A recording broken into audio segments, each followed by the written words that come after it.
And now let's add a new filter criteria for the tour type. Here it is.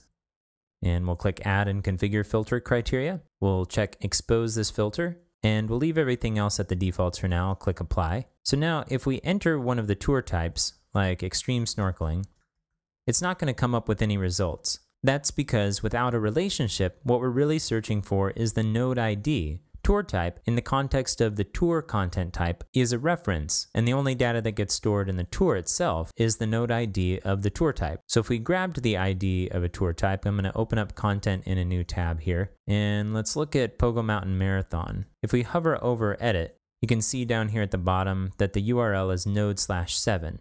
Okay, so back here in our view, let's enter 7 here. And when we do that, we see the Pogo Mountain Marathon. What we really want to be able to do is search by the tour type title. And to do that, we need a relationship. So let's roll up to the top, and under the advanced section, there's the relationships. Let's click Add. So we want tour type.